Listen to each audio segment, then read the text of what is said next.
Does the government work for us, or do we work for the government?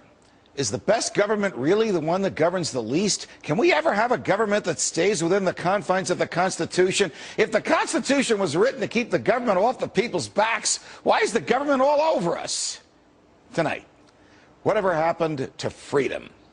Understanding where we go from here should start with understanding how we got here.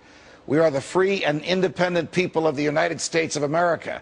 We are free because those who preceded us fought a war against a person who was then the world's grandest king and who presided over what was then the world's grandest empire. The Founding Fathers risked, as they like to tell us, their lives, their fortunes, and their sacred honors for the freedom and independence they won and we have inherited. But they were not saints. And initially, their cause was not popular. From the records available today, the people who measure historical trends have concluded that in 1776, only about one-third of Americans supported the revolution, about one-third of Americans opposed it, and about one-third of them didn't care. When I first looked at these numbers, I thought, in 1776, this was the grandest fight for the greatest amount of freedom for the most people at any point in history. So who could possibly oppose it? And who in their right mind could not care?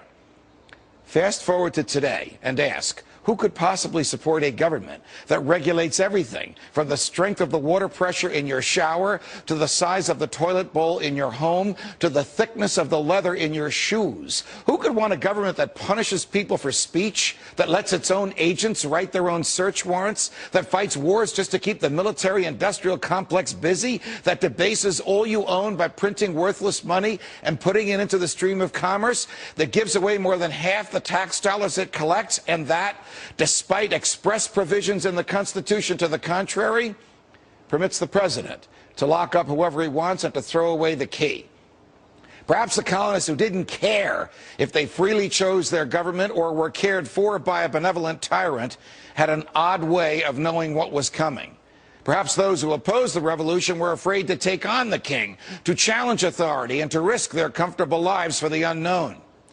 Well, we all know what happened. A relatively small part of the population pushed the culture and society toward freedom. And the freedoms that they chose were pure. I mean, after we won the revolution and wrote the Constitution, the new government and the political class assured all Americans that they could think as they wished and say what they thought and publish what they said, that they could associate or not associate with anyone. They could worship as they chose or choose not to worship. They could defend themselves with guns even against tyrants.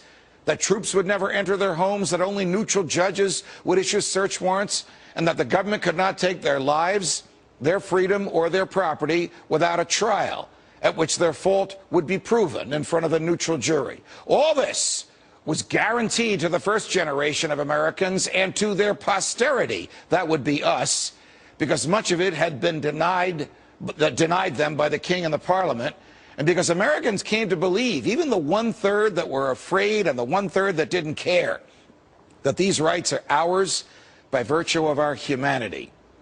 Whether you believe that we are the highest order of natural selection, or whether you believe, as I do, that we were created by God in his image and likeness, you know in your heart that these natural yearnings, as St. Thomas Aquinas and Thomas Jefferson called them, are our natural rights, are a part of our humanity, and cannot long be denied us. And yet, they have been denied. The same Founding Fathers who wrote that Congress shall make no law abridging the freedom of speech, in fact, enacted the Alien and Sedition Acts, which punished speech that was critical of them, critical of the government. This happened because people were afraid to challenge the tyranny of the majority. America, the greatest losses to our freedom have come not from someone attacking us, but from the government ignoring the Constitution and the majority letting them get away with it. The worst amendments to the Constitution were not those ratified by the states, but rather were amendments by consensus, where all three branches of government agreed to look the other way. When good people do nothing, bad things happen. So what shall we do? We should challenge authority, no matter who is in charge. We should challenge the majority whenever it curtails anybody's freedom. We should side with freedom, no matter what the government says. We should vote out of office those who push the government outside the Constitution, no matter what earmarks they just brought home.